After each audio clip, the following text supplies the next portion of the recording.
Hey everybody, welcome back to a new episode of DejaVue. It's your favorite Vue podcast. You just don't know it yet, or maybe you do because that's already one of our famous episodes. We do quite some. You maybe seen some with Daniel Rove, Evan Yu, lots of other amazing guests. And today it's a different setting, right? You don't see Michael here. Unfortunately, we can't fly him over from Canada real quick, but maybe another time, like a live episode, we'll see. But today we're here in Amsterdam. And I'm joined by a wonderful guest. Give a warm welcome to Natalia Tepluhina. How are you doing? Thank you, Alex. I'm doing good. How about you? Fine, yeah, can't complain. Had a little bit of work to do in the morning, set everything up here, maybe get some behind-the-scene footage on some social media, we'll see. But yeah, happy that everything worked out, that you're here, as we only live like 20-30 minutes My bike? away. Yeah, just so you know, we don't measure distance in Amsterdam in kilometers. It's not practical. We measure in minutes by bike. Yep, that's very important. So yeah, it's great. And for everybody who might not know you, probably not that many people, but so you're a principal engineer at GitLab by day.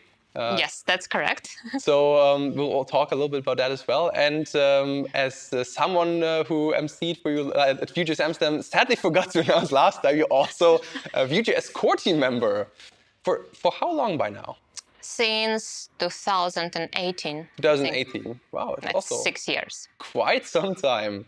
And do you remember like when you started using Vue for the first time? Was it like a couple of years before that? Yes, it was a couple of years before that. It was in early 2016. I think Vue 2 was in beta at this point. Wow, okay. It was released, again, if I'm not mistaken, in September 2016.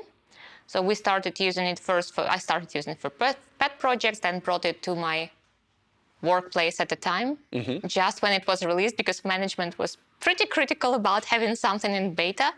But it worked super nice for us. Before that, it was mostly Angular JS. Oh, like Angular 1. Yeah, yeah, not a cool Angular. And Vue was really like a fresh air there. So yeah, after this, I think I only used Vue at my workplaces. Yeah, Vue and then a bit of Angular again. Oh, interesting. Okay. So how does it came that you like said, okay, let's introduce Vue 2, let's bring a bit of fresh air in there when you were using Angular JS? So that was a small company doing project work. It wasn't one big thing. It wasn't a product that you work on. You didn't need to do a migration. We just had a new project coming on. And we just decided to give it a try with Vue. Again, we were not super proficient in Angular JS. I think nobody was at this point. It was all new for everyone. Maybe in React it was a bit older. And we tried to do it, and we saw that it actually sped up the development quite a lot. Documentation was amazing right from the start. It still is. It was just... I didn't write it back in time, so don't take it as a compliment. It was Chris Fritz mostly working on the docs. Everything was quite intuitive, and again, coming from AngularJS, it's quite easy to have the same directives, right? It was ngif to vif and so on and so on. But much better work on the script part, and it just came very simple. The project was done super fast, and we decided to just go with it because it allowed us the speed of development. Yeah, makes sense. I also I heard some people like using Angular and going to this like a bit of like baby Angular, and like it's more lightweight, it's a bit easier to grasp. So yeah, that was also often argument like, okay, not like using something more heavyweight or like so strict as in like, okay, you have to use the Angular HTTP client everywhere and this and that. So yeah. Like, a little bit of flexibility, but also there, if people want that strong guidance for every single part, like this is the way to do it, then Angular might make sense. And maybe also for bigger teams back in time, it was a good idea again, because it's very straightforward. You can do step left or right. But if we look into the learning curve, and again, small company, many new engineers, we were just curious about things, the learning curve for Vue 2 back in time was super, super smooth. Yeah, that's true. Like if you know HTML, JavaScript, and CSS, and even if you don't have like experience in a framework before like Angular, it goes pretty well. And yep. I think today it's still the case, even though there are like some hiccups here and there in the learning path, let's say. But I think we'll come to that also when we talk about documentation. Yes. And so on. So, okay, you started using Vue, introducing it, and at some point you joined GitLab. It was one of the things why I joined GitLab was because of Vue, and particularly thanks to Vue conferences, because at one of the conferences what is Vue.js London, I think. I met a few people from GitLab. I talked with them. One of them was Philippa. She was also a Vue speaker. You probably remember her. I remember, yes. From Vue Amsterdam. And then like 2019 or something, yeah. 17, 18, 19, maybe. I think she was in 18 and 19. And we talked a little. They were solving a few problems. Again, it was fresh for GitLab as well, to start with Vue. I gave a few suggestions, and she said, why don't you join the company? It looked like a good fit. I looked at their 5 interviews, like 5-stage interview. Yeah. Like, I'm not going to pass, that's a bit too much. I mean, 5 steps are a lot, right? So it's like the Google level of interviews, and she convinced me to try, and apparently it was done in 7 days. Like all the 5 interviews. That's fast, yeah. Still the fastest hire. Congrats to that.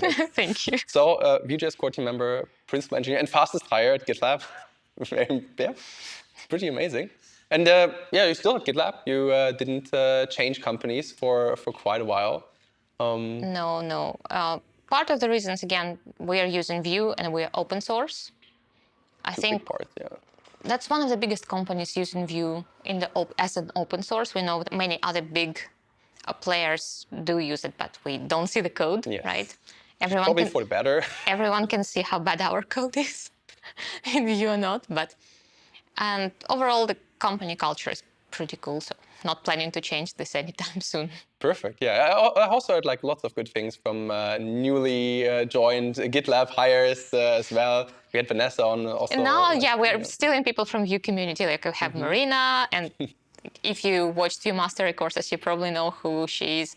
Vanessa, picking people from the Vue community. That makes sense. I mean, as you said, you're using Vue for all your projects, or like for all the products as well. So it's important to have people with some expertise, and it never hurts to have like well-educated employees. Especially for migration, but I think we're also going to talk about 100%, yeah. A bit later. That will be a big part. So yeah, GitLab using Vue, and like you said, you found out about GitLab at conferences. How did you come to public speaking? Oh, that's a fun part. Because I never planned to be a speaker. It was nice to see speakers on stage when you come to the conference, but you feel like they are a bit on a different level, right? When you're on the stage, you're figuratively on the stage, you're a bit above the audience. And back in times, you remember there was an organization called Vue Vixens. Yes. They were like, if you don't know, that's normal because I think they are not active anymore. They were giving free workshops in Vue for women. And they were coming with these workshops to the conferences. The first workshop was in Barcelona in 2018, and the second was in Paris. Okay. They were both quite small conferences. They were organized by the same team that organizes Vue Amsterdam, but it's maybe 100, 150 people. Was it like Vue.js road trip? Something road like trip, that? yeah. It's called road trip, but it feels like a big meetup, and the whole vibe is a bit different from Vue Amsterdam. It's just really a meetup with the companies, with a bit of drinks, a bit of food, lots of enthusiastic people. So workshops were held at these conferences. And after the first one, I was coming to Paris, and organizers were like, want to give a talk? We have 1 slot. We don't have speakers for this conference. And okay, why not? Yeah, just do it. Exactly. I have no idea what I'm going to speak about, but let's just bring something and try to speak. It was the worst talk ever. What did you talk about? I talked about RxJS in Vue, Vue Rx. Oh, there was a library by Evan. And it's interesting to use it for a few things, especially if you build super heavy things in terms of user interaction, like lots of drag and drop and some simultaneous things on top of that. So I gave it a try. It was cool to talk about. And actually, that gave an idea for one of the further talks, not about Vue, about RxJS in general. I can tell that was really the worst talk. I was absolutely scared, stressed, stuck on the stage. You just stay like this with eyes wide open and think, why did I agree on that? You come with your laptop, look at that, people like freeze. Then you finish your talk, like, yeah, that's cool, I should do it again. Yeah. And I think that's still true to this day. Like, first I think, why are you doing this? That's so stressful, that's so scary. But then you see people coming with the questions and being interested in their talks, and that's pretty cool. I remember the best one, if I may share from the conferences, when you have the feedback from the people. And that was one of the VueConf US in Austin. Ah, yeah, In yeah. Where we Austin. also went together. Yeah. Yes, we It also was were like there 4 years ago, it was like shortly before COVID. Yeah. Yes, that's correct. It was in 2020. And I gave my talk on the first day of the conference. Now, the second day, I want to grab some coffee. I need to walk for a few kilometers away from the conference venue because finding decent coffee in Austin was a challenge, by European measures, maybe. So, finding a nice coffee place, grabbing my coffee, and heading to the exit. And there is a man sitting at his laptop, like, "Oh, can I say something to you?" Okay. "I've been to your talk yesterday." And he turns his laptop to me like, "I'm building an experimental project using Vue Apollo. And it works already." It's super cool. That's the best moment you can have as a speaker. Yeah. Like literally, someone listened to you, to your rambles from the stage, put it to test, and it's working for them and they're happy. Yeah. What else do you want? What else do you want? Exactly. I 100% agree. Like I also just like all the questions, the conversation with people, like as you said, people showing interest. That's always the best if you're like getting in touch with the people. And luckily, like now with content creation, like a little bit of YouTube also streams, I always like the interaction. And even if it's like a super unrelated question, you get like sidetracked and jump into something else. Like still, sometimes it's just super helpful. And I think usually for maybe the one person asking a question, there will be like tens or hundreds, even thousands, maybe having a similar question. Yeah, just maybe afraid to ask, maybe waiting for someone else to ask. And in your case, it's more public. It's not one-on-one. You're interacting in public platforms on YouTube, on Reddit. I saw you on Reddit, by the way. Yeah. And interacted, just in case. And yes, in these cases, people just can read your answers and, okay, now I know. And I think like that's also like sharing in public, be it conference, when talks are also recorded like in the comments on the YouTube. That's sometimes hard to catch because like different accounts so on, but still. But yeah, also the people just coming there, it's like, hey, or even just saying, hey, good talk. Hey, I liked it. It's amazing. Or even when they come with a constructive criticism. Even better. Those are the best. If you see the talk, you disagree, you have some additional information that speaker forgot to tell, or you have like completely opposite view on the same topic, like don't hesitate to come and tell us. Yeah. It's great. It means you listened, internalized the information, and when you give the feedback, we can incorporate it because sometimes we do speak on the same topics several times. It's pretty okay. Talks evolve, right? It's like not like you come in and talk about Vue Router or Nuxt or whatever, and it's the same talk. They always evolve, and your feedback actually helps to shape the talk or even change it, like maybe completely. The testing, I remember I was given a talk about unit tests, and it was the best discussions after because we all have slightly different approaches to unit tests, and just to listen to people to see about their experiences, that's super cool. Yeah, and I mean, you also maybe learn a thing or two. Like, even if you say, okay, we have that specific use case and we do it differently, even if you say, like, oh, don't do it like that, there might be good reasons for people doing it that way. To do it, yeah. So, yeah, I also like constructive criticism in terms of, hey, that was great, but I don't know, it would be nice if you have the font size a bit bigger, or just like shout it while talking, like, hey, like make it bigger, whatever. It's super helpful. Yes. Because like you are on stage, you don't necessarily see if the person in the last row can see that. And I don't know, for me, it's usually like when I go to meetups or like things with daylight, it's usually, okay, turn on light mode just because it's better contrast. Yes. But I mean, I know that you know that as well. Like we do talks a bit more often than probably the average person, especially like as first-time speaker. It's also just like nice to know, okay, hey, can you like do that? Just like have just people like criticizing in as I said, in a constructive way. I think that's really, really important. Also, yeah, to grow, to learn more because nobody's the perfect speaker. So and that also helped me a lot. Even so, like when you gave me feedback, for example, also after my talk in Austin, there were things that like I was thinking about then eventually, and try to improve. I didn't start this tradition. I think the first it was Chris Fritz who offered to give the feedback about the talk.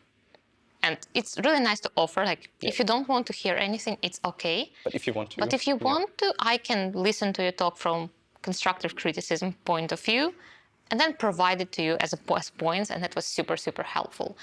Because you never know how it's taken, how audience takes your talk, right? You're on the stage on the opposite side of things. And like hearing things about font size or your presentation skills or even slide theme. Yeah, structure as well. Yeah. The flow of the conversation. I remember the best advice from Chris was make it a story. Like very, very simple. Sounds super simple, but try to make a story about unit testing. Yeah, I mean, Nuxt. that's always like, I also like the very simple, like you need something catchy in the beginning or like, okay, get some attention, then show the problem, the solution. It's like usually my flow as well, like, okay, because I don't have to show a solution when the people don't know, okay, what does it do? What solves the problem? So I try to adhere to it a little bit, and that kind of works also for like content in general.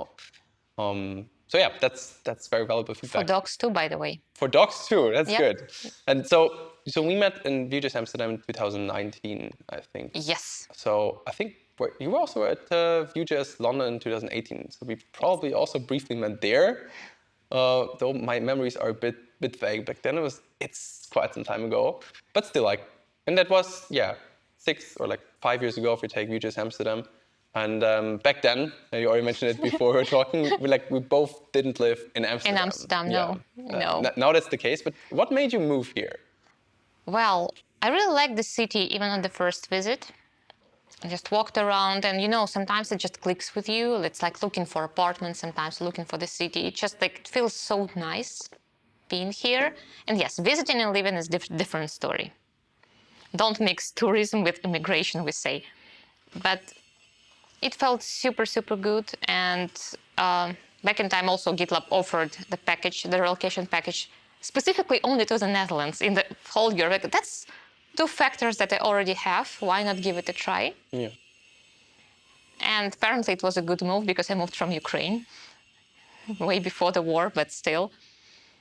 And there are no regrets. Honestly, it's such a great place to live. Amsterdam in general, and the Netherlands too. So. Yeah, I also think so. What about you? What made you move to? What made me move? So the person behind that camera right now made me move. But yeah, I mean, I lived in Germany before. It's also a very livable country, and like haven't had plans for a while to move out of the country for like ever, or at least a longer time. I mean, I've been abroad for long, but yeah, eventually, I mean, I can work from everywhere. Like with having my own company, then it was the decision either moving to Germany, but it's a bit difficult if someone has a permanent job here, contract. So I thought, why not give it a go? I was commuting a lot between East Germany and Amsterdam by train. So that took like 8 to 10 hours, depending on Deutsche Bahn. Yeah, exactly. They, by the way, also use Vue here and there. Met a couple of the engineers at some conferences. And yeah, now I'm living here for a year and a couple of months, and it's pretty great. Totally. So yeah, we're both here, and maybe let's come to the part of the Vue.js core team. So you said you joined in 2018, and you're still on the core team, obviously. So for people who maybe have seen you on the list of people on the core team, or maybe a talk of yours, how would you describe your role in the core team, maybe also your duties? They're very simple. Most people in the core team are responsible for a certain part of the Vue ecosystem. Besides Evan, like Evan is everywhere and he kind of takes part in, maybe besides Nuxt, but Nuxt is not a part of the Vue core, right? Yeah, that's true. So for example, Eduardo Posva, he's responsible for the router and Pinia, right? And there are people who work on the Vue itself. I know Thorsten comes to mind first, and so on and so on. Like my part is documentation. I do work the most on the docs. I have a few pull requests that were merged to core, but they are mostly coming from the documentation because you try to document something and you just turn and twist it, and it's not right. It doesn't feel okay to write a documentation for this. You need to write really long explanation and it still doesn't make sense to you. You come back and try to fix it in the core or bring it back to Evan. Okay, why we do even have this? Yeah. I remember we had a discussion about a V model not even modifiers. What was that? I think it was about something about the model modifiers, but not the name. Like specifically the custom modifiers you can pass to the model. Yeah. Because it didn't make sense to me to have it as a user-facing thing, but it was required for libraries. Now I know it was required for libraries, so yeah, okay, I can see why. So that's part of it. Yeah, mostly it's Vue documentation, and this work comes in spikes. Because you do not write documentation every single day, 2 hours, like nope. And even triaging and fixing pull requests and issues, it's still just a very minor point. It comes on the major releases, it's like huge spike of things, of course. On the minor releases, just a few things you need to fix, you need to add, you need to move around. Like some new features to document. And, Yes, and sometimes not to document. That is quite frequent request on Vue document. Where the hell is get current instance? Oh, like internal methods. This is internal method, like, but we use that's your problem. Yeah. If Because it breaks, up to you. Yeah. that was a conscious decision from the team not to document internal things, because we did document them in the past, and then library authors did use them, even though there was a huge warning on the page. Nobody reads warnings. Nobody, like, it's even worse. People might not even read the docs. They're like, okay, Okay, yeah, this it's Stack Overflow. And it was like, get current instance the way. using it. That's what's happening right now, and they come from Stack Overflow, I get this. And unfortunately, it did cause issues with migration, which we will talk about after. So yeah, right now we decide not to document things we don't want people to use. Like, get current instance is used frequently in the libraries, but library authors are usually very conscious about using it. Like, we know why we need it, we know why we use it, and it's not exposed to the users. If you just have a product, don't. Like, do not touch get current instance, please. I mean, Why would you? Like, what's usually the case where people would Oh, reach? people have lots of imagination. fair. Yeah, that's true. But Sometimes also it feels like, okay, I need some kind of workaround, while usually there should be like a built-in or better way. And often there is, or what you're trying to do might not really work. Like you might have to shift shift your mental model. around. That's a really good point, because we had this in Vue too, back in times where we had, for example, $parent or $children exposed. Yeah. And while you should honestly have communicated with props and emits, people will like, yeah, I will just trigger the parent method. So I don't know what is the good way. On one thing, it's a good baby idea to add kind of a guide to the cookbook, because we had cookbook in the past. Like, okay, if you need to use get current instance, that's one of those cases, and use this or that instead. From my experience, people always find the ways to use the things you don't want them to use. Yeah, somehow it's also the same with like okay, they do something wrong, even though in the docs it's exactly listed how it works. I think also nowadays with AI it got a bit worse. Like I see very often, oh, why does that code doesn't work? And then like, okay, where did Why you did get you that write from? it in the first place? And like like okay, what's your goal? Describing the goal, like the code doesn't do any of these. It's not even close. Like yeah, but ChatGPT said that Yeah, too. okay, yeah. That's good for ChatGPT. Yeah. So I also think like the reliance on AI to be like Always right, quote unquote. quote is especially for people learning, it's really tricky. I have an anecdotal story for that. Like, before you start coding with ChatGPT, try to ask it a question about, like, I have a bot, a man, and a god. Only this, only this. Because there is a common story about bot, god, cabbage, wolf, and the man, right? And probably you all know it because it's simplest algorithmic task, like how do you cross the river if you cannot combine certain things in the bot. But ask it about only man, god, and bot. And look at the answers. It's funny, I can promise. Yeah, that's true. Definitely try it out. I've seen that, I think also on Twitter, someone was like, wow. That was really mind-blowing in a way. But yeah, I really think, especially the more bleeding edge the tools become, like, I don't know, lots of things popping up in Nuxt every month, like new features. And it doesn't really work with Copilot, ChatGPT, and so on, because they just hallucinate. It's like, use this method. It doesn't exist at all. Like, it's not there, or they just don't know enough about it. Yeah, there is not enough data for them to actually generate the correct answer, because we forget that ChatGPT cannot think, analyze, write logical code. It works with a big amount of data. And sometimes it's just not enough data to generate your answer. Yeah, or It's not recent enough. and so on. But coming back to docs, so you're responsible for the Vue docs mainly. Probably like more contributors to them. Like, do you have more regular contributors as well, or? There are at least a few. Some of them from the core team, some of them outside. Some of them became Vue core team members. You remember we had a contributor with a nickname Skirtle. Ah, yeah. We don't know his real name, by the way. He was always going by Skirtle, and he insisted. So I think it's he. It's he. I'm sorry, Skirtle, if you identify as anything else. But in general, he came, he joined the core team, and then he left because there was a little disagreement within the team about, I think it was about certification. Oh. And he decided, he still contributes to the core and sometimes to the docs, just not as a core team member.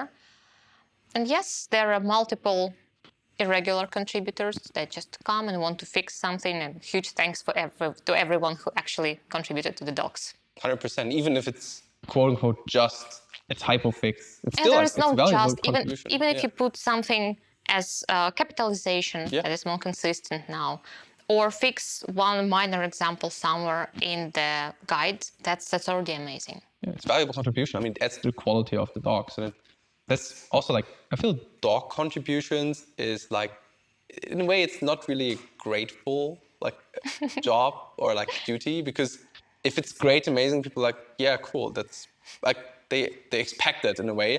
But if it's shitty, then people will complain. So it's either people complain or they say like, okay, that's how it should be. Yeah, that's default. But and also there is one additional note. People think sometimes it's just docs. It's not real work on the framework. It's just docs. To write the code, you need to know how to write the code. To write the docs, you need to understand the code and how to document it. So yeah, this is very wrong part, honestly. If people think the docs are easy, good luck. Write the docs for your own product and look how it goes. And I mean, there's also a reason why lots of code bases don't have own documentation. Because yeah, it is, you need to have like vast knowledge about what you're talking there.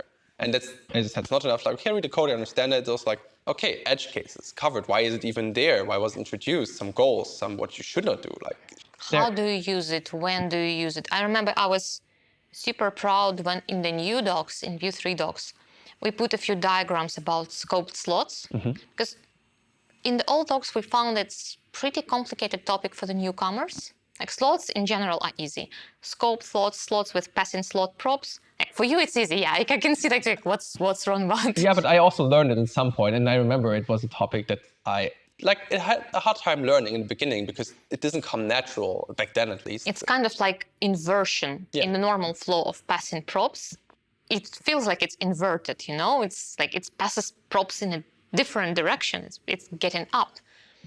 So we drew a few diagrams, maybe not the most beautiful diagrams, but I have no talent for drawing, but the diagrams were extremely helpful. Like we had feedback about them and way less questions about props in the slots pop up since we have this like little arrow thing. And you always need the way to find to explain something. Yes. Sometimes it's with a code, sometimes it's with a diagram, sometimes it's with text and code, and it's really hard to find the balance. Yeah, It's also like from the size, like the length of the documentation.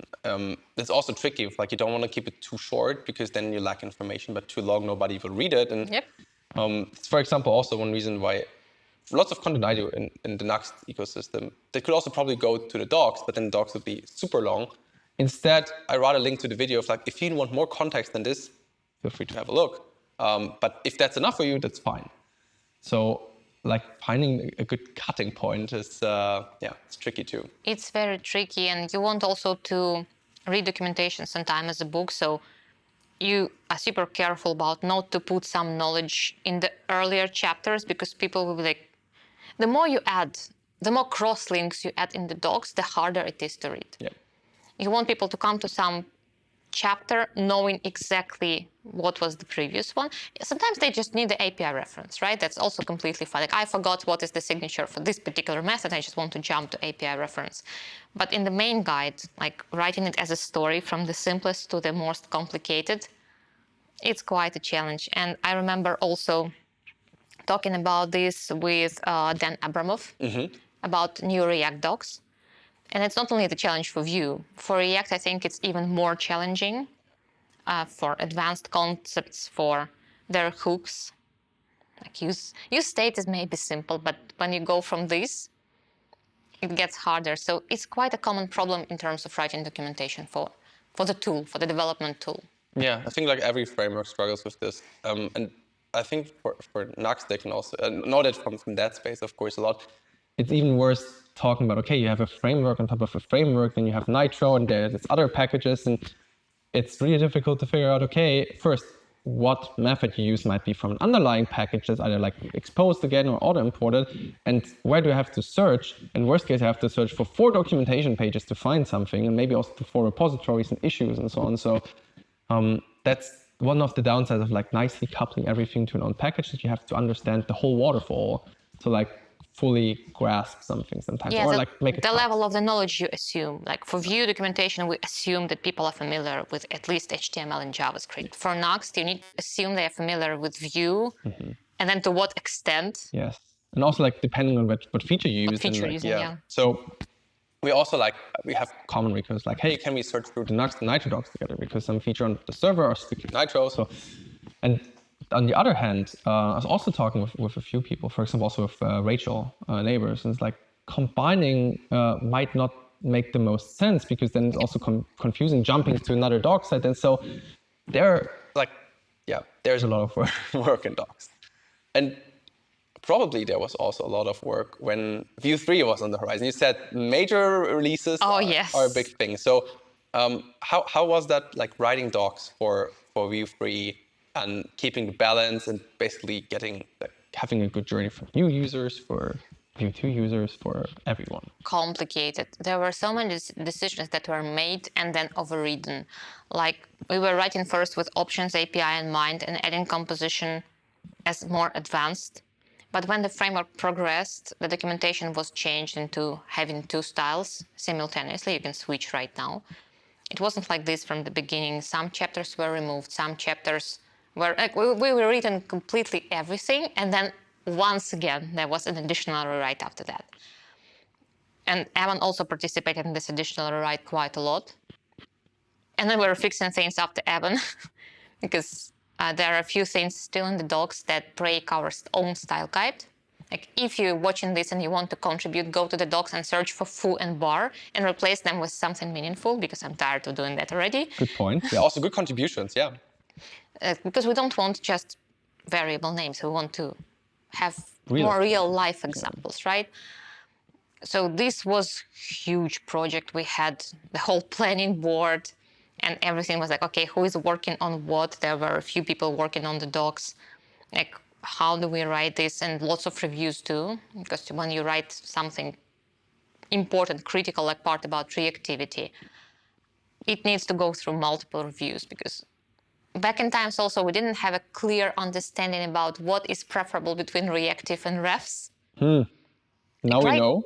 Right, now we know. But that's also the evolution of the framework causes the evolution of docs. Yeah. You see how your user base is working with the framework, what do they prefer? Framework evolves, we write different recommendations as well. Yeah, like best practices, patterns you see in TypeScript too, we had pretty minor TypeScript guide at the beginning of Vue 3 at the release moment. And I think it grew maybe 5 times in size, which means people use a lot of TypeScript with Vue 3, which is logical. It wasn't this easy with Vue 2, so now everyone who loves TypeScript is happy to start with it. So yes, and documentation is ever evolving. Sometimes you also need to do what I call a cleanup when you have multiple contributions. All of them make sense. You add them and add them and add them, but when you read the chapter after this, it's not that nice. There is no user flow. It looks like it was combined from random pieces here and there. And you need to rewrite it again to make it smooth, remove warnings. People like adding warnings. I don't know why, but they just want to put the warning, and we try not to. They break readers' attention. Imagine you're reading the text, warning, about something else, tip. Yeah. Again, warning, don't use it. It's really hard to follow. So yes, it's you need to track things, because It's like a garden. You turn away, you come back, and it's all in weeds. Clean up again. And weeds will be growing all the time. Yeah, and if you have too many plants, it also doesn't look nice. Nope. And you need to always think about it and work on it, but that's never stopping. Fair, yeah. It's like code as well. It's never ending process. And it's also interesting, like, for example, the ref versus reactive part. I mean, I guess we all settled on ref nowadays. I Mostly. still can see reactive in some cases where it Yeah. makes sense, which is fine. That's part of the API. But yes, we did set on it, and the docs also changed accordingly. You can see that examples are with refs now. And you also need to track, kind of measure the temperature of what is going there and come back to docs.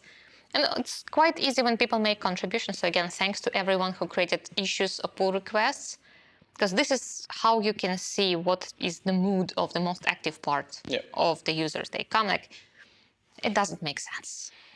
Absolutely. And I think it's also like, it's especially with like two ways of doing something with reactivity, each might having their own purpose. Like, I don't know if you have, for example, form state and reactive can be pretty nice. That was a good example, yes, reactive so forms. I always use it with form state just to like, okay, I have it all together, it's good. But then like, exactly like educating the users about that, saying like, okay, usually use ref, but for example, for form state, that might be a good case. But commonly, you should maybe settle on one way of doing things. except we have a good reason to not to do it. So yeah, it's a good idea to educate users about it as well, and then sticking with what works. But it's also a problem if they have too many things to do, like composition API, options API. It's also a big part. Like how right now, like we have to toggle in the documentation. We can like say, okay, certain options API, composition API. We also talked about that beforehand, like various times. That might be a bit tricky. Also, Evan agreed that like the learning story for people coming to Vue is like, okay, we have these two APIs, and then you could technically even use this like composition API without script setup, which is probably not in the docs anymore, but still you could just use a setup function, also for migration and so on. So what do you think could be like a solution to a better learning path for the users? So I still think that it might be a good idea to separate it not with a toggle, but with separate subdomains maybe, or even completely separate documentation, where you choose and go this way. Because honestly, nobody wants people to combine two API styles in the same component. That's the worst outcome you can have. Unless it's migration, and even for migration, I would recommend, okay, you want to use certain API in this, you rewrite it all. Don't do part options, part composition, because that's the best way to get lost in this component forever, and for reviewers too. So maybe separating, and maybe I remember the discussion about eventually deprecating one of the things, but the point is there are many people around who like options API. Yeah. And you remember this huge thread on Reddit about that? Also the video, the proposal of Justin, like everywhere, people had very strong opinions about lots of things. And in a way, like options API is some part of Vue's identity. Like it started with it. It's like, it is easy if you just use it as like maybe not a fully proficient front end. You just need tiny pieces of front end. Why not going for that? And it's also easy on the huge teams.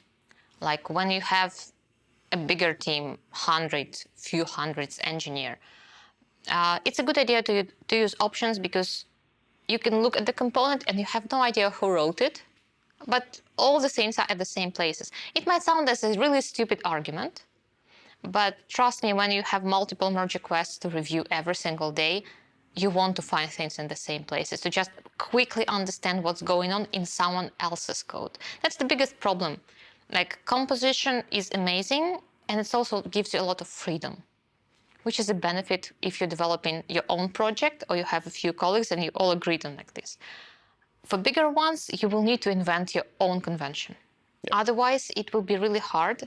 And those conventions can be as silly as you want. I saw people grouping composition API just like options API. They literally have data, like methods, computed commands. I also made a video about that, saying like, hey, folks, if you use composition API, this is not the way, but like, it works for them. And if you want them to use something better, you need to propose the alternative convention, because no convention is the worst. People will be looking at each other's code and like, what is happening here? So I think maybe the best way forward, maybe I'm just a bit too optimistic, is to actually offer this kind of convention, very well explained. I'm sure not in the Vue docs, because this is not the responsibility. Yeah. It should be adapted to the project. But there should be some kind of the guide, like, okay, you have this kind of, how do you decide on your conventions?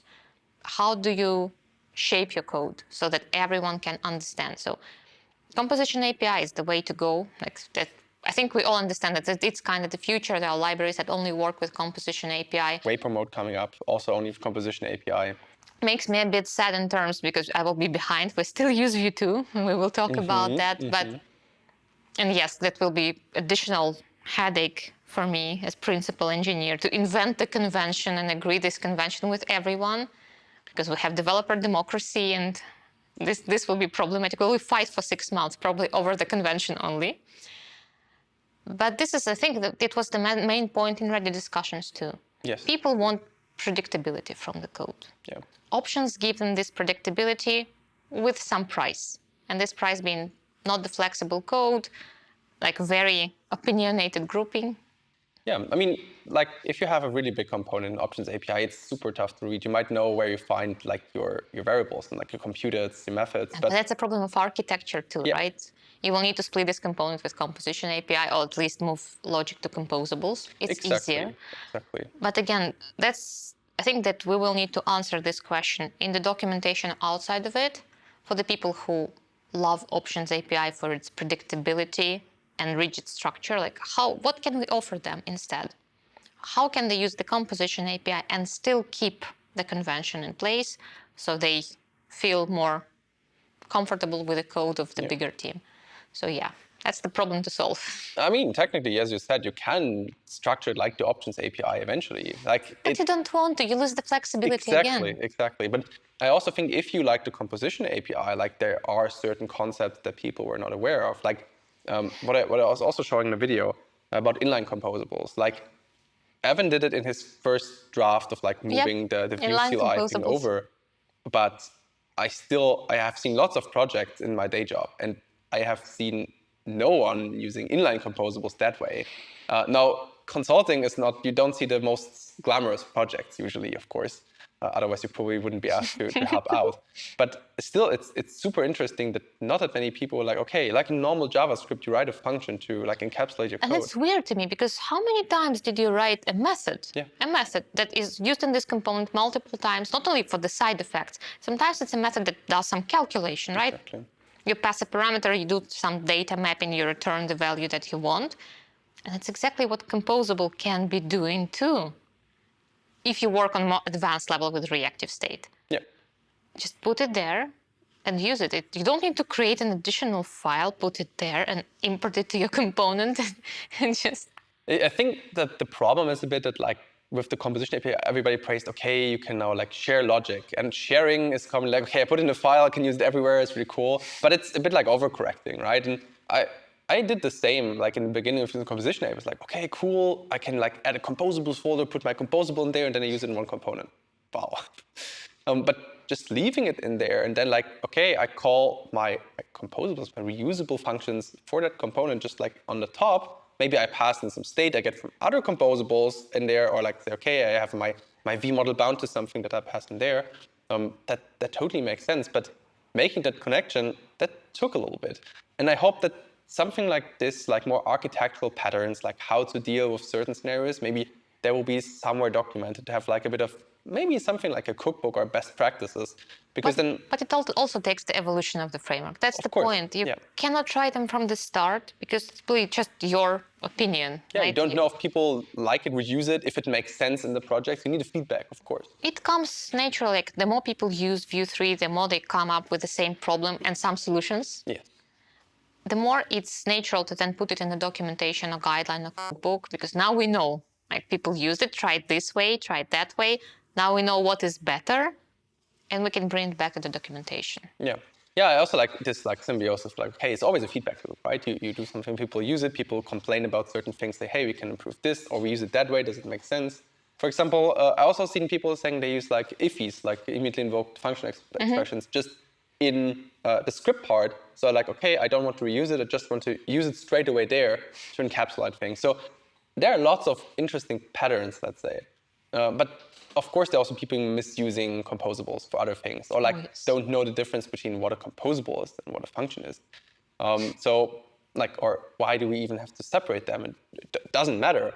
Of course, talked about lots of these things, but yeah, these patterns and best practices, I think if we would see more of them, contributed by many people, like suggested by many people, I think that would help the whole community.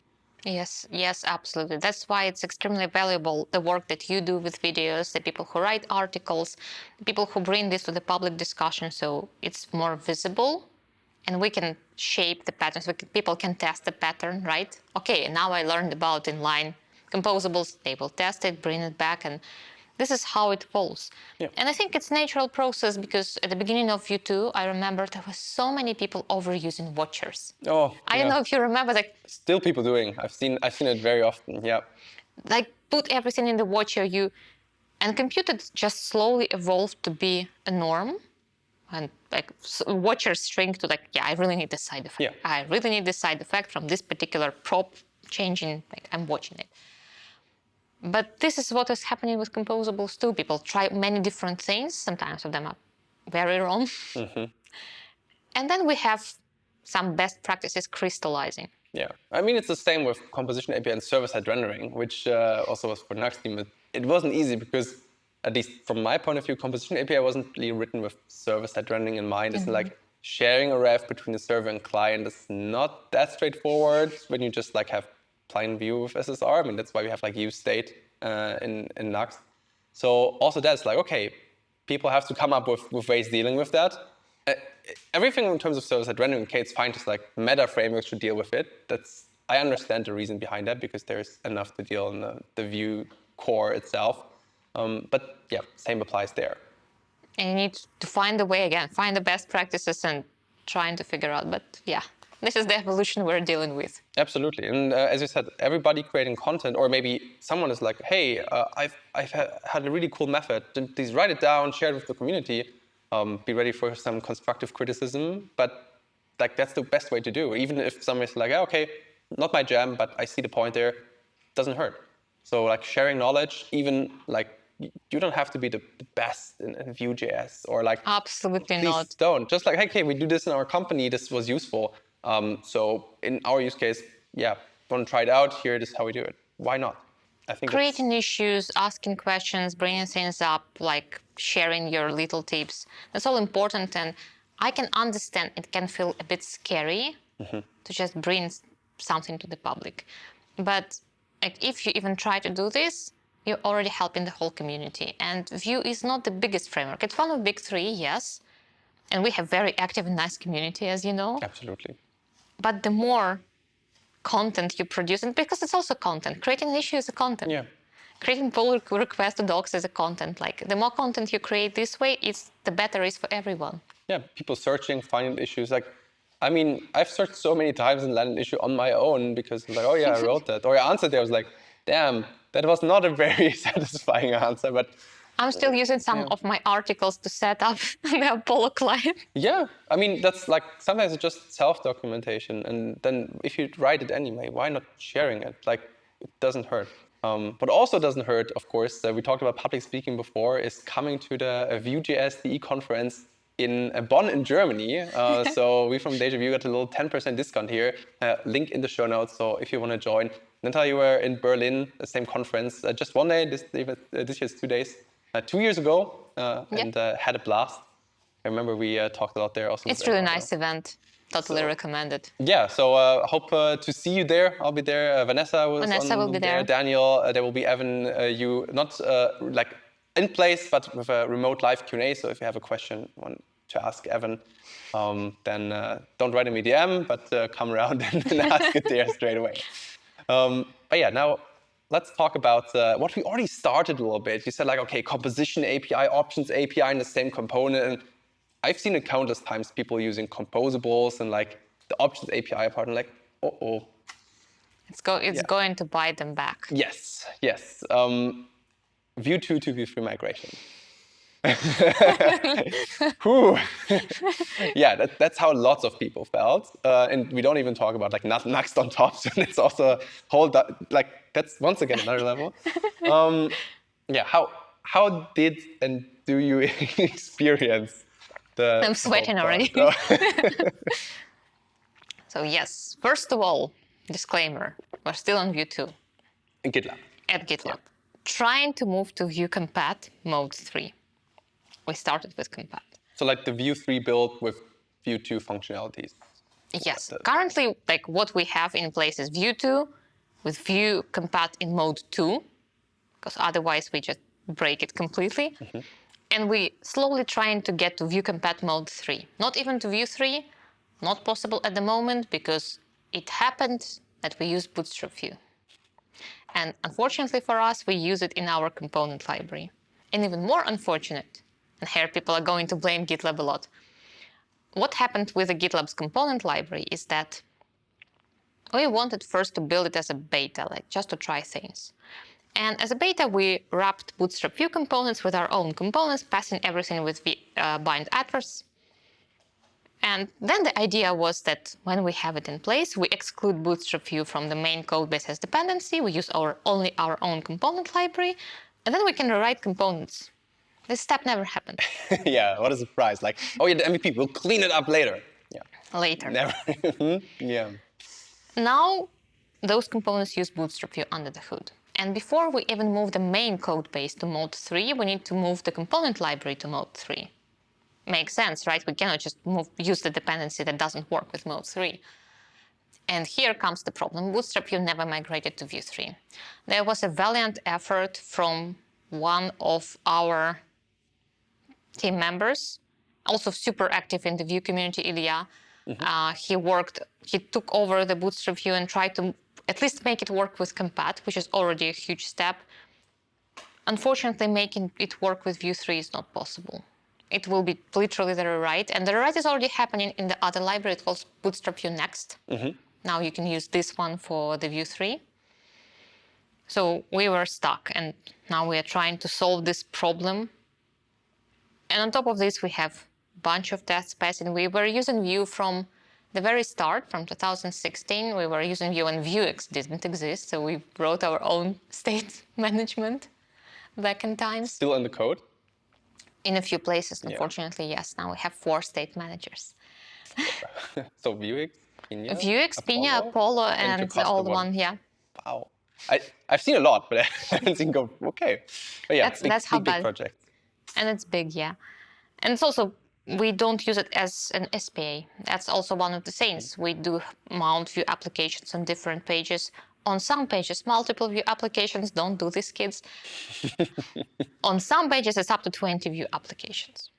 Because you use Rails under the hood, so everything is governed by Rails, and Vue is basically for progressive enhancement, let's say. That's the good point, because we do say in Vue 2, you remember we did say that you can just drop Vue at some little place of your page to make it more interactive, and that's what they did, and it did grow uncontrollably. And now we are slowly moving to the idea of cluster SPAs. Cluster because we cannot just realistically move this to one big SPA, but to multiple SPAs. So at least when you're on the issue list, you go into the issue and back, that's one app, not page reload. But yeah, that's a bit of an off topic, but just give you an idea that it's not a monolith application. That's why we can tweak different parts a bit differently. But yes, lots of tests failing, lots of old practices being used. It took some time to clean it, even from old slot syntax. Oh, okay. You remember when it had slot scope, not the scoped slot? And I think the last occurrence of Vue $delete was only removed 2 weeks ago. Oh, wow. I haven't heard that in a long, long time. Vue set is still there, by the way. But yeah, okay. So you can think about how bad and old it is. And there are lots of problems with the migration, even outside of Bootstrap Vue. Bootstrap Vue is a big problem, obviously, but I would say one of the biggest one is unit testing. Unit tests do fail in mode 3 a lot, and sometimes it takes a lot of time to even understand why it's happening, why the node is rendered not right now in a different way. Yeah.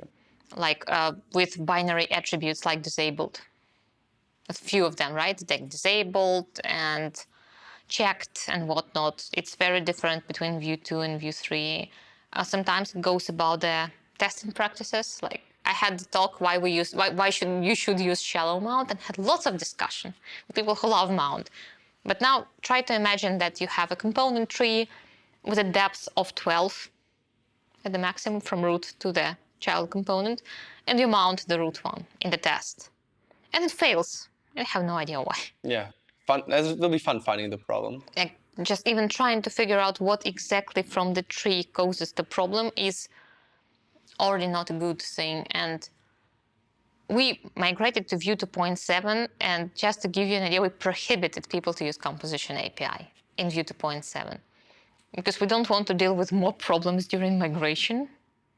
And inevitably we would, just because the people that never wrote composables, starting with composables, is going to have some learning curve. So it's not about that the composition API that was No. backported to Vue 2.7 as a problem with the Vue 3 implementation. It's more like this is that learning curve, architecture, structure. It's like we already have a lot right now to deal with, and we don't want to add more problems right now with the migration. So let's port it as it is with an options API.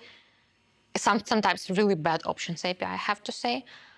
Sometimes you figure out that people mutated computed properties. Object. You put an object in that returns that they computed, and you can mutate it. I learned. I didn't know that you can. The property. That sounds interesting. Okay. That's the point. And Vue 3, what is cool about Vue 3 tests, they're way more strict. Vue 2 is very forgiving in tests. So for example, quick thing. You access some property in some of the methods, not template important, in Vue 2 that doesn't exist. You forgot to declare a property in data, and you use it somewhere in the method. If the method is invoked, probably you will have end of undefined thing. But Vue 2 basically says, this is undefined. It's okay. If it's not directly preventing the method from the execution, you will never see it, which is just called with undefined. In Vue 3, in tests, if you miss the property, the test will be like, nope, this is missing.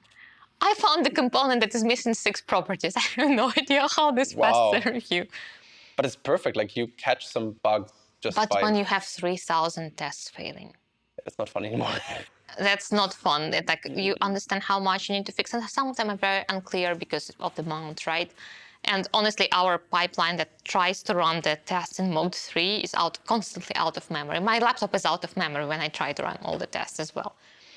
So this just gives you an idea that migration of the old big project is a bit different from migrating the small personal one or the one that was more modern. At least written after Vue 2.6. At least source scope doesn't require cleaning, or you don't use Vue delete because you know it's bad now, or you don't mutate your computed properties. Don't do this again. And I think that unfortunately, this scope of old big projects with massive teams was not the target audience when we as a core team developed a migration path. Because there is a helper, it doesn't help. There is testing library that unfortunately is very problematic when you start dealing with the migration. There are many things with dependencies. It's not exclusive to Bootstrap Vue. Vuetify took really long time and lots of effort to just get there. And imagine that there were projects depending on Vuetify. Nuxt took some time. Really? I can't remember. Nuxt Bridge took some time. Yeah, I mean, Nuxt Bridge got released like a couple months ago. So, and also the whole Nuxt journey is once again very difficult. And you cannot blame library authors because they were all already building something on top of the framework, not only on the language, on the framework. And the framework suddenly changes, and they need to adopt. Some libraries are quick and easier to adopt. They didn't use some particular rendering mechanism, especially rendering mechanism. That was a big shift, right? Like if your library were just calculating some things, I think form validation libraries moved faster, just because the logic was easier to move. Things like component libraries, though, they were digging deep into the internal methods of Vue, and lots of things like $parent, $root. Bootstrap realized like lots of $root. They're all gone, yeah. It's all gone, and you need to deal with it. And the project that depend on you also. And there's also on top of figuring out how to like re-architecture everything working with composables, because now you have that. And okay, Vue 3 is out, or like beta and composition API, but still the best practices aren't there. So you have to put really lots of thoughts into it, because you also don't want to like put another version 4, 5, 6 of the library, like another major after major out. So like, okay, we tweaked some composables, they work differently now. So yeah, that's all in addition to like updating the library with the internals. And as you said, for the project, I've seen lots of like migrations, and they usually all of them have like a big table library, and then not needed, or there's a replacement, or well, we have a problem. Yes, and again, that's one of the things that, unfortunately, when we talk about Vue 3, which is pretty standard right now, it's not even new, it's a standard, right? Yeah. The people who have those big teams and big code bases, we do feel forgotten, honestly. And it's like, it's cool, like all the cool kids are using this new toy, right? And you cannot realistically, and it's a problem for the company too. Like during the hiring process, we did have a few candidates like, oh, you're using Vue 2. Yeah. No, thanks. Which is, I think, completely fine, because you would need to deal with the code base, maybe not legacy right now, but slowly get into this stage. Yeah. It's not supported anymore, and it reached end of life. So yes, like, but the effort for this migration, like, if we finish, I'm not even saying when, if we finish it one day, I swear I will write a book about this. Vue 2 to 3 migration. Like, story of my life.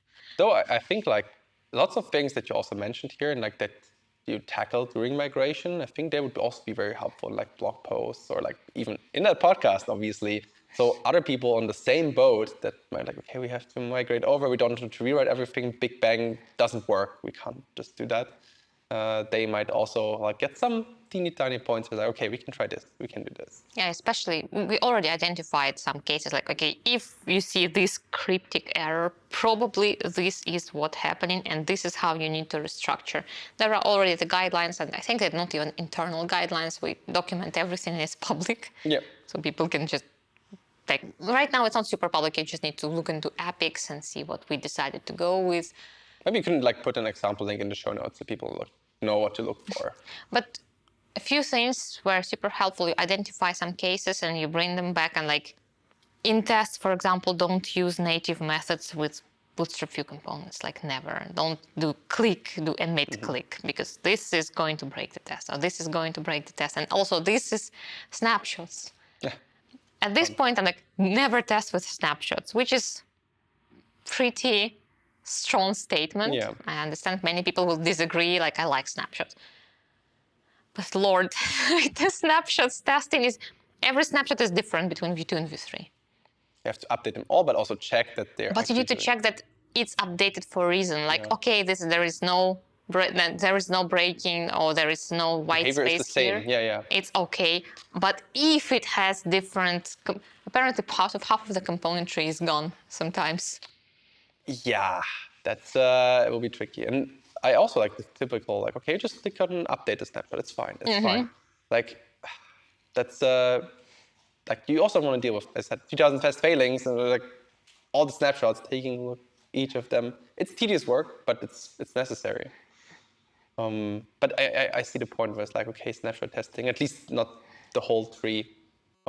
Yeah, mount maybe just a little thing from the tree, not the whole component. God forbid, not the whole component tree, not the whole component in general. So yeah, at this point, it's like fixing the tests, trying to bring things. On the good side of things, main core libraries were good to migrate. Like I think we didn't have any problem back with Vuex, so Vue router, a few fixes here and there, but nothing major. Neither with not core, but important for us was Vue Apollo. It was pretty good, pretty well compatible with Vue compat mode as well. So like, I cannot blame anything from the core, honestly. Just the others. I mean, Bootstrap Vue was the biggest problem. Yeah. Maybe Vue test utils to some extent, but we also put a lot of work to fixing them, contributing to the Vue test utils upstream. That's also really nice that you like, and we also had it countless times. So like, okay, fixing a bug internally versus like actually pushing it upstream, making that extra effort to do the PR. That's also very helpful. So if anyone ever encountered a bug, fixed it locally, maybe patched it, like, hey, come, do at least a little work. Write an issue. Write, hey, that's what I tried. At least make a try. It was also multiple contributions to Vue Compat and to Vue Core, just to fix a few things that were not working for us. I think the last one was merged last week. Oh, well. Yeah. So if you encountered issues, at least try. Yeah. Sometimes it's not merged for months, and you're like, fine, I'll patch it on my site and we'll work with it on our code base. Yeah. But maybe it will be merged later, and you can just update and remove your patch. So everybody will benefit as well. So that's good. And how about the Vue 3 breaking changes themselves in the core? Was that a bigger problem for you? No, we will still need when/if we will move to exactly Vue 3 outside of the compat. Updating model values mostly. I think that will be the biggest one. We use the model quite a lot. Removing all the reactivity KBits like hello Vue set, because we use it. It would be so nice to just have proxies everywhere. That's the point. And I think that's about it. It will look pretty okayish in most cases if you don't mutate your computed properties or props. By the way, Vue 3 allows you still to mutate props if it's an object. Don't do this. Should probably be a warning or something if you actually do that. That's the problem with detection. Yeah, it's not that, It's easy. It gives you a warning if it was a primitive value, you would immediately have a warning. When it's an object, it's a bit more problematic because JavaScript allows you. Yeah. So you cannot just go against the language and just do this detection properly. No, I see. Unref them. It's definitely interesting. Also cases that you would never think about people doing it, but it's That's why I told you people have the wildest imagination possible, and they will do things you would never expect them to do, and you need to deal with it both as a team member and as documentation co-author. So you said if for the Vue migration, but are you certain that you'll finish it one day? Not stuck forever on Vue 2? Well, right now there is a huge effort to vendor bootstrap Vue and only use the parts of it that we have in our components and rewrite them in the compatible way. So that's going on right now, but it will take lots of time. And there are components that are super, super complicated, like Bootstrap Vue table. This one breaks all the laws of physics in terms of Vue. It just uses everything it shouldn't. If you look at the source code of Bootstrap Vue table, you will see what I mean. So this will take some time to migrate, and see, I'm already on the pessimistic side because we've been there for a few years, trying to migrate, trying to move. Probably we didn't make a good step. We should have decided to vendor the library from the start instead of just trying to fix it. It's not even upstream, it's just trying to get it to compat mode, but we didn't realize we are not able to bring it to Vue 3. Yeah. So our best possible for right now is get to compat mode 3. Which will give us headache with tests, but that's how it's going. And is there anything else in terms of Vue 2 to Vue migration that you could tell the audience, the listeners, everybody, you out there, everywhere, that also suffering from that? Maybe some tips hey, don't worry, it will be fine, just a few more years. Just wait for 5 more years to be okay. The main point is you will find root causes for your problems. At first, you think okay, there are 3,000 failing tests. Not all 3,000 have the same issue, but it's not 3,000 problems too. Normally, it will boil down to maybe 10 cases, and then you will be solving problems in chunks. Okay, this is different. This causes a bunch of tests to fail, and now you have an idea what to fix exactly in the components. Sometimes it's in the components, not or in the tests. How you manage your tests to fix them. So if in the beginning it feels oh my God, how I'm fixing those, it will get easier as you go. So this is a good part. And some of the things are still fixable with the compatibility tool. You can or your own, you can really write code modes that will fix things for you with some human inspection after. So some of them is automatable. That's a good part too. Great. So basically, don't give up. Keep trying. One day you'll get there. You also mentioned this thing maybe some people are not familiar with, tests. So Oh. what would you recommend people saying like, okay, we have this big Vue 2 code base and we maybe don't really have tests. At all. Like maybe an end-to-end test for like some End-to-end is already good. for like a mission critical part, like the app isn't starting. Well, But it's good and bad for you. Good, because you don't need to fix tests. No tests, no problems, right? The pipeline is, oh, they do have a pipeline too. But okay, the CI is green. But at the same time, you might miss issues. Compat gives you lots of warnings. That's a good point. When you enable the compat mode 3, it gives you a bunch of warnings you can fix. So in this particular case, I would never recommend migrating in bunch. You will need to enable mode 3 component per component. If you don't have tests, definitely don't enable it for the whole application. There will be places it will break and you will have no idea. Go component per component, check the warnings that you have in the dev mode, try to reduce the number of warnings to 0, move on to the next component, and start writing tests. at the same time, if you fix things like... I mean, you can start with tests, then go. You can start with tests after, but at some point, write the tests, please. Yeah, that totally makes sense. And then would you say, like, is there a chance that people would be better off with a rewrite than migrating things over? Are there scenarios where you're like, yeah, just rewriting an application would be the better choice? This really depends on the size of the application and complexity of the application. Some of them can accept as burn this to the ground, write it from scratch thing. Some of them, unfortunately, are too big, too old, and too complicated. Something like, yeah, I can just write this. Well, no, you cannot, because apparently now it's a system where you touch one place and everything's ruined immediately. So you will need to decide for yourself, honestly. Sometimes, yes, it makes sense to burn it and rewrite. Sometimes it's not possible, yeah.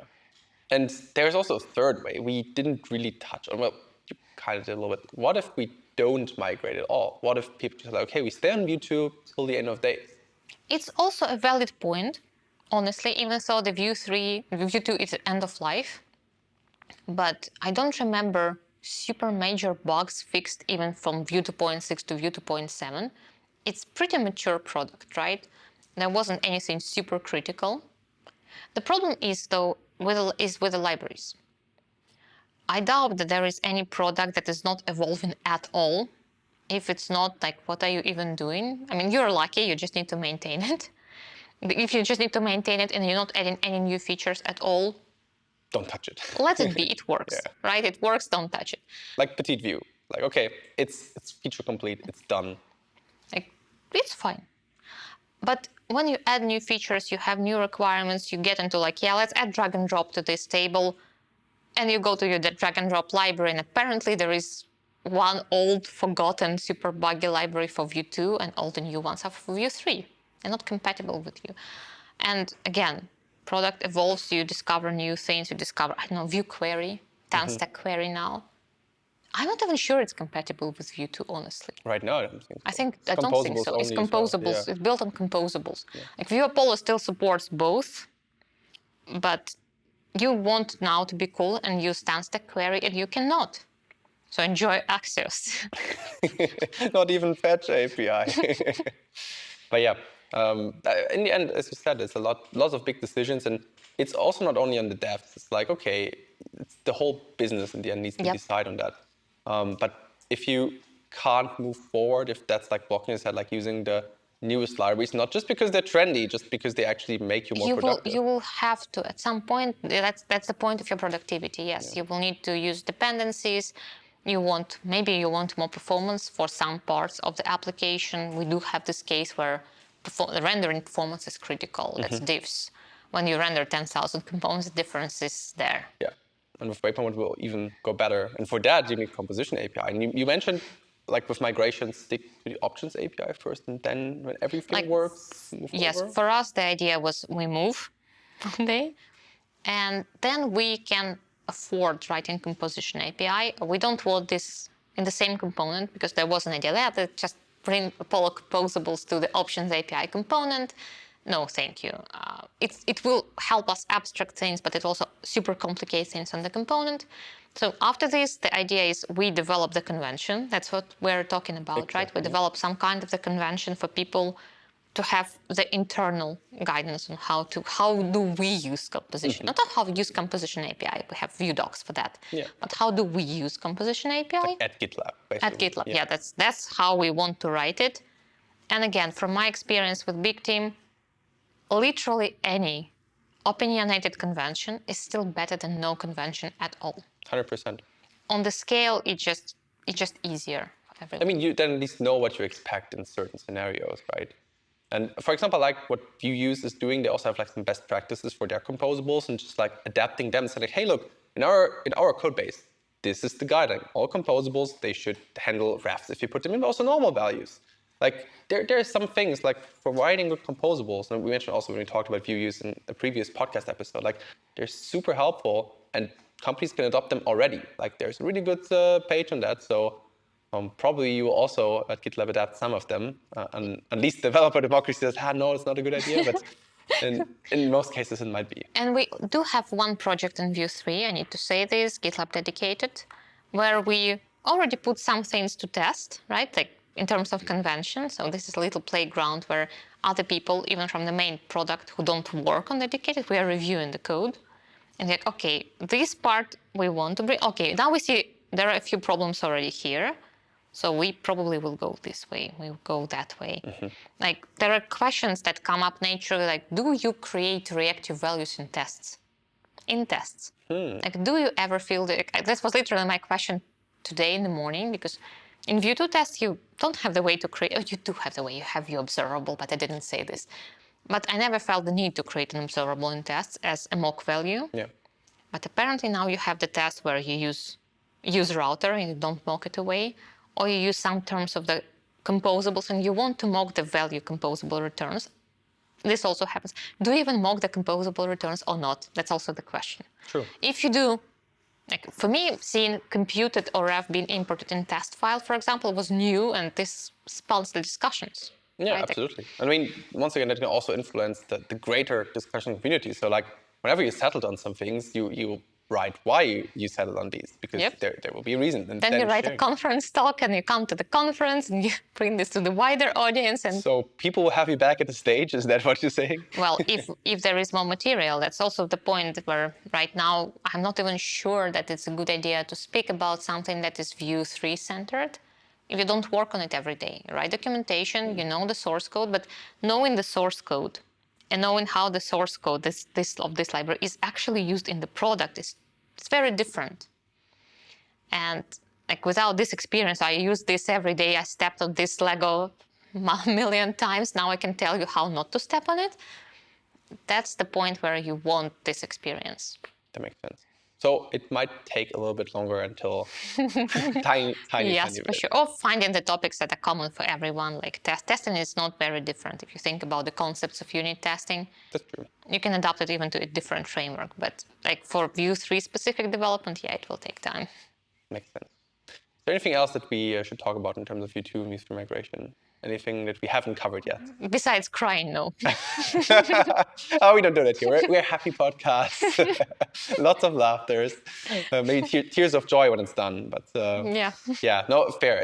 It is a tedious process. That's fair to admit. Maybe on that note, there's one more question. What do you think could the Vue team have done better to like more incorporate these like bigger projects in terms of migration? The point is, it would be nice to involve engineers from those to maybe some kind of the early access. If you remember, the documentation and the product itself, the project, the Vue 3 project, was private for a long time. Yeah. We allowed developers from the libraries in Nuxt, Vuetify. I remember for sure Nuxt and Vuetify and a few more. But then it was pretty new for everyone. So involving this communication a bit earlier would be super nice. But it's also not only with Vue team. It's also about what we talked earlier. People should be more vocal about their feelings, and they should be more vocal publicly, being open to this. That's constructive criticism being brought to the higher level. Yeah. How many at the Vue conferences have you heard a talk that criticizes some parts of Vue? Rarely, yeah. It almost never happens because it's like it doesn't feel okay to come there on the stage, see the audience, and like say, okay, we do have a problem. Let's talk about it. But honestly, we should. I think like if you have something that you want to criticize constructively, you don't go on stage and this sucks. No, That gives no value to anybody. Of course not. No. but you go there. We suffered here a lot. This is things we did. This is what probably could have done better from us and from the team side. But this is our story. That's an amazing story. I would be happy to hear more of those at the conferences. That's a pretty cool idea. Gives me some food for thought. And folks, if you have any experience and like want to share a story, why not submit it? Local meetup, conferences. There are quite some cool conferences coming on that we already talked about. Also, some with open CFPs from Vue Toronto are still up for CFP. And there will be more to come after, right? Indeed. There will always be more. Great. Then I think in terms of migration, in terms of docs, we talked a lot. Maybe one last tip before we wrap it up. I have to mention, Michael is not here today, but he released, when this podcast will come out, it's already out on the August 5th, his Nuxt tips collections with more than 100 tips available. And with the code DejaVue, also in the show notes, you get $10 off. It's more than 10% discount. So if you're interested in that, then Nuxt developer, they'll have to get you more involved into using Nuxt a bit more. We do have the part of the documentation in Nuxt. That's true. GitLab is using Nuxt. Yeah, we do. Very important. Nuxt too, so. Well, maybe it will be already migrated, but no, probably not. But it will get there at some point. So yeah, definitely check it out. And then my last question is any other things, any other topics that you? My last question is meta. Questions, steaming questions. No, I think we covered pretty much everything. And yeah, it was a pleasure. Thank you for inviting me. Likewise. You can follow Natalia pretty much everywhere, question mark? Like Twitter, Mastodon or Mastodon? No, not Mastodon. Twitter, yeah, like LinkedIn. LinkedIn, oh, very important as well, yeah. That's also all in the show notes, so definitely check it out. And of course, watch all the other older or maybe newer episodes of DejaVue. Also looking forward to have you back on the show for another time because it was lots of fun.